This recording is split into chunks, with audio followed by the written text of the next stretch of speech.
All right, so today I'm going to answer a question I've gotten several times since the Olympics in Tokyo have happened, as well as several times in the past couple of weeks. Do minimalist shoes improve sprint performance and running performance? Do they make you faster? Do they actually decrease injuries? What are minimalist shoes?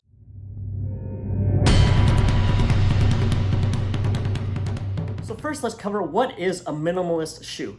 It's basically a shoe with as little foam or sole as possible that's separating your foot from the actual running surface.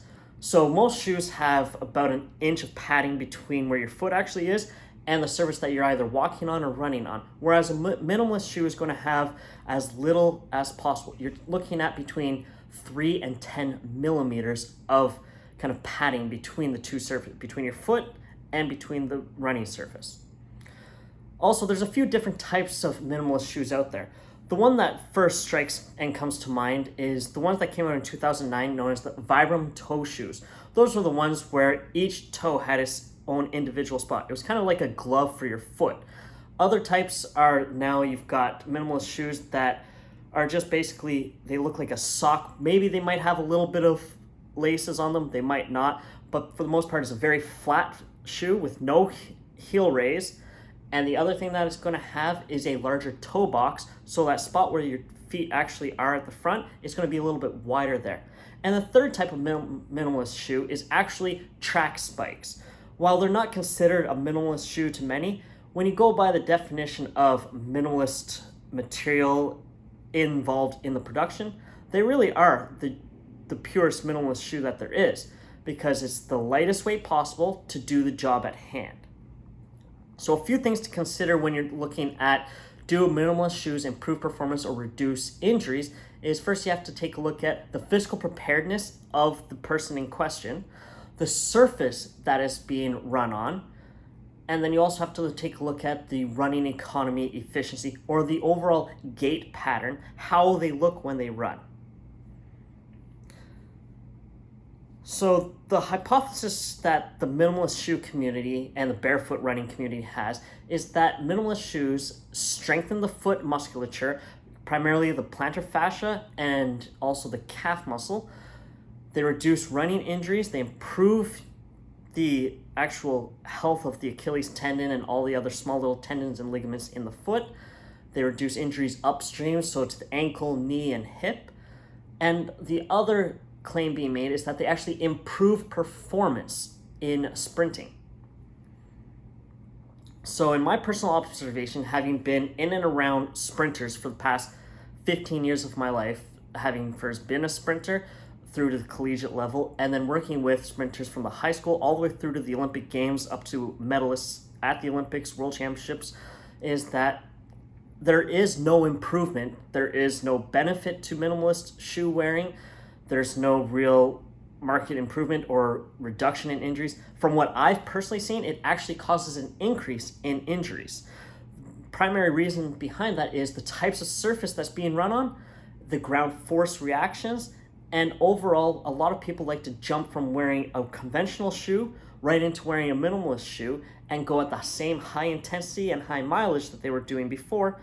And if you're not ready for that kind of impact to the joints, the bones, you're bound to get injured.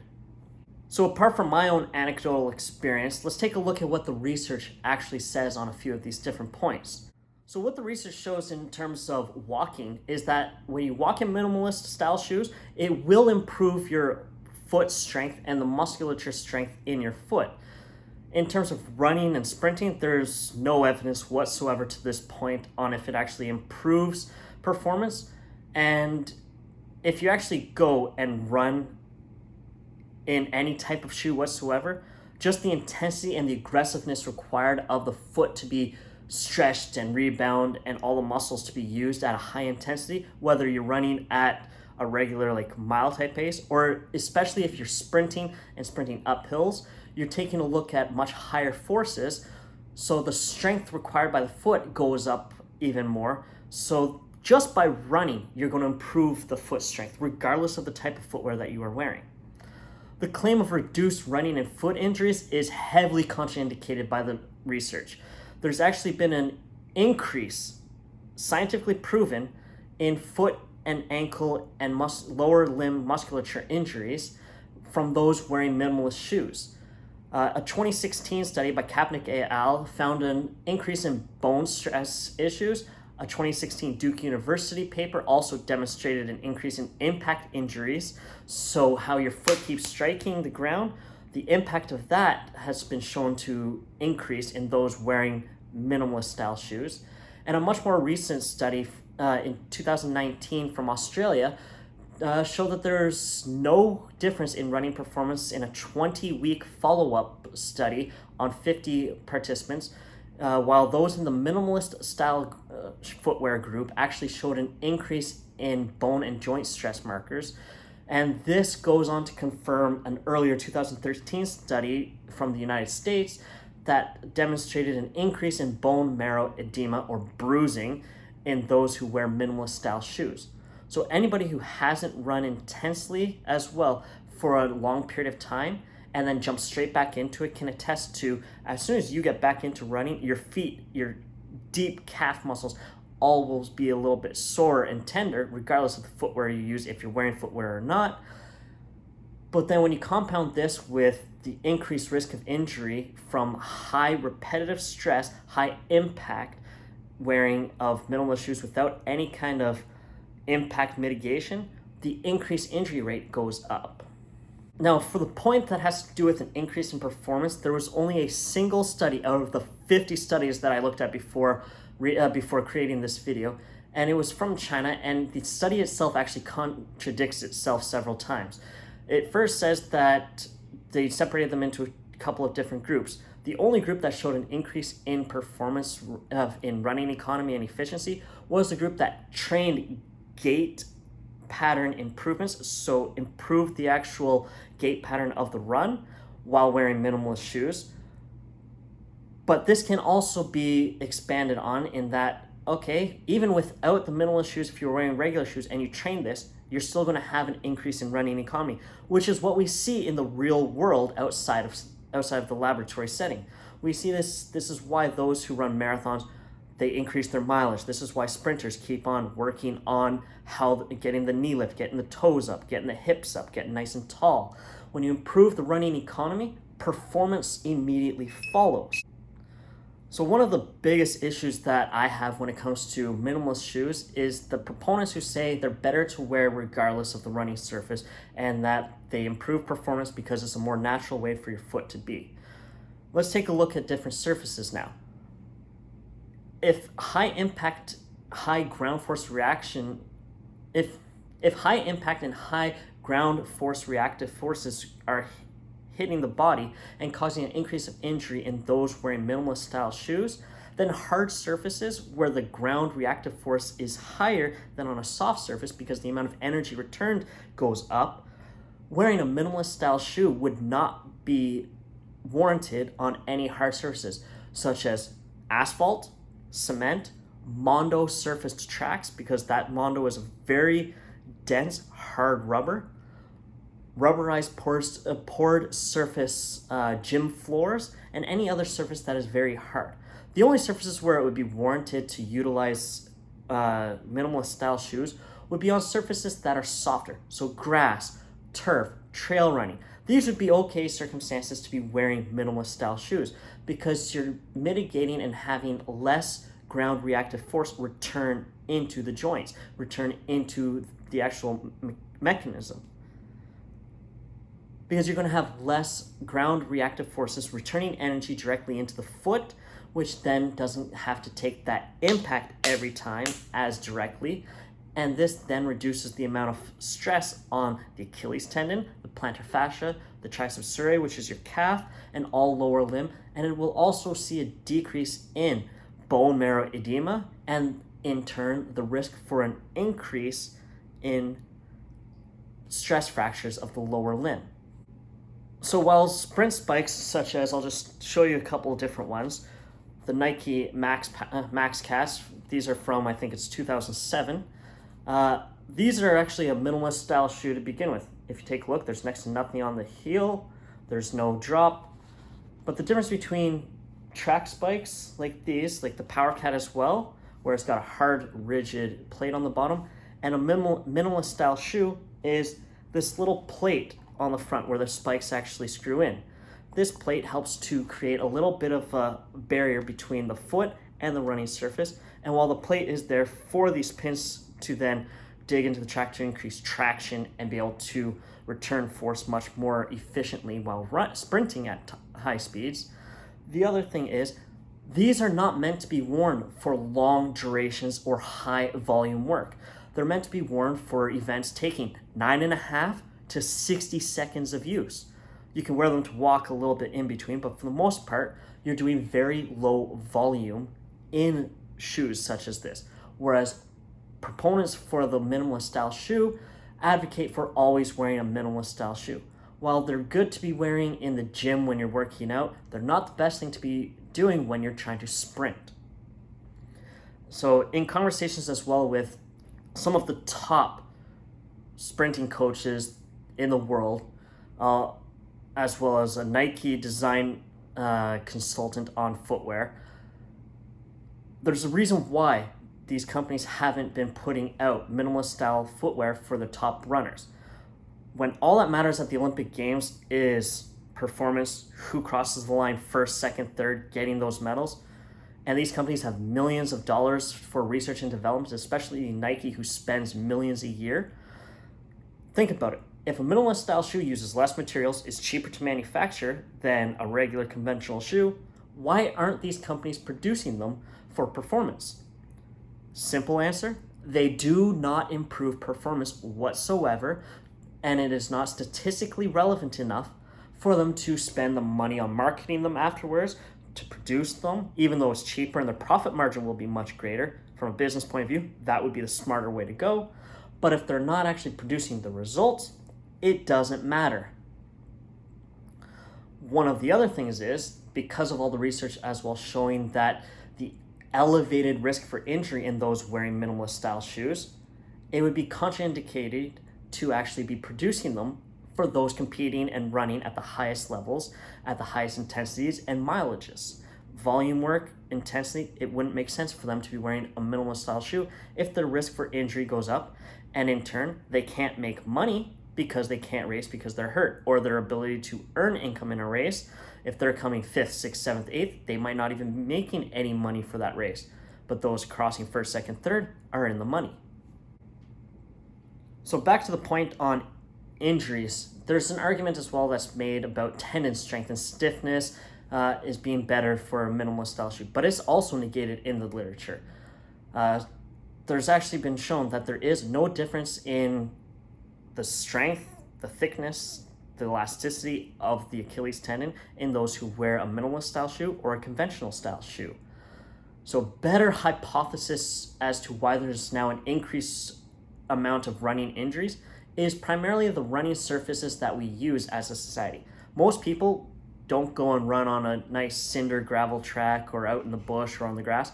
They go and run on the hardest surfaces known to man: cement sidewalks and asphalt roads. These surfaces return the most energy. Most people are not physically prepared enough to be able to run in general. Most people today are too heavy to be running for what their joints and lower structures can handle. So their injury rates, especially tendonitis in their Achilles, plantar fasciitis goes up, knee pain goes up, back pain goes up. All these things are elevated primarily because right now today we are the largest, heaviest in the history of the human race. So is the shoes and footwear causing the injuries, or is it that we have an epidemic of people who are too large for what their joints and structures can handle for running? They jump into doing too much volume right away as opposed to working their way up. It's just like those who switch from a conventional style shoe to a minimalist style shoe. There should be a transitionary period that is gradual and not sudden. You shouldn't go from doing repeat 200-meter time trials in a conventional style shoe into doing it in a minimalist style shoe. You will get injured if you do this. The rates of injury go up. It is not worth that risk. So in advance of making this video, I put out a poll on my social media that had asked, do you think that minimalist style shoes will improve sprint performance? Simple answers of yes and no. And to me, the kind of funny response was that every person unanimously who either has been a sprinter, works with sprinters, coaches sprinters, has been in research and design on footwear, or works with high level athletes that require lots of running, is unanimously they all said no. One of them, who's worked with, I think it's 4 of the top 10 100-meter male sprinters in history, said, and I will quote him, "That's fucking stupid to wear minimalist style shoes." The only people who are really answering yes were those who are very heavily into believing that that minimalist style shoes are beneficial to all forms of running regardless, and strength coaches who haven't actually worked with sprinters at a high level.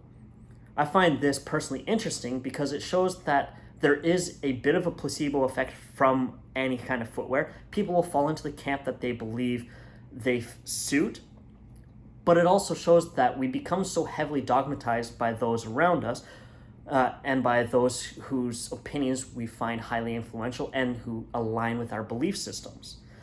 What we got to do is take a look at what does the evidence actually say.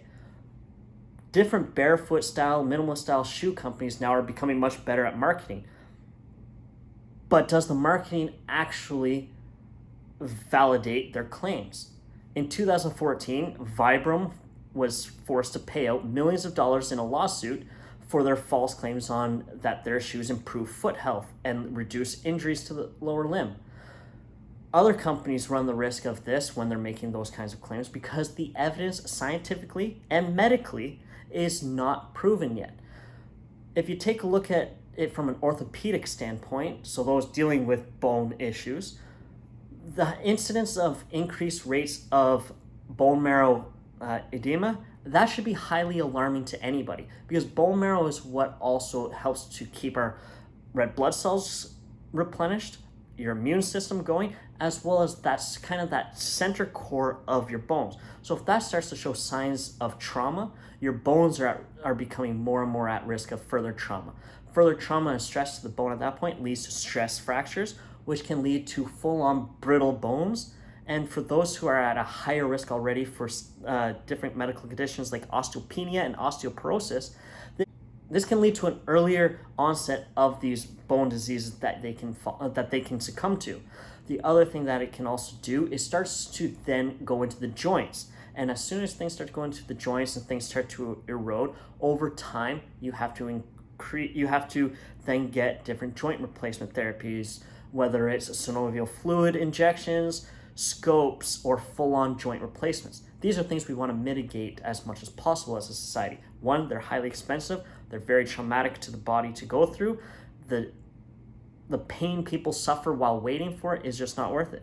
So let's take more of a pragmatic approach. Instead of falling into dogmatic approaches as to this footwear is the be-all, end-all, it's a it depends type of answer. Like I said, sprint spikes are a type of minimalist shoe for a specific purpose. Running shoes are designed to take the impact of repetitive running and walking. If you're going to be using minimalist shoes, start off with just walking. I personally would say the only things they are good for is walking and using in the gym. It's a leisure type of footwear. It is not a high performance footwear. So, in summary, are minimalist shoes going to improve sprint performance? No, they will not. They will actually decrease performance in sprinting. No matter what your personal belief system is, while there is a placebo effect, take a look at the top sprinters on the planet. Not a single one of them wears it. While yes, they are sponsored by companies, these companies have large research and development campaigns behind them. They have lots of money behind them, and they will spend the money to make the best possible footwear to make these sprinters faster. That's why there's now this issue of the super spike, which is actually a spike that's elevated. So don't fall for the hype. They're the most overhyped footwear in the world right now. Minimalist style shoes will not make you faster.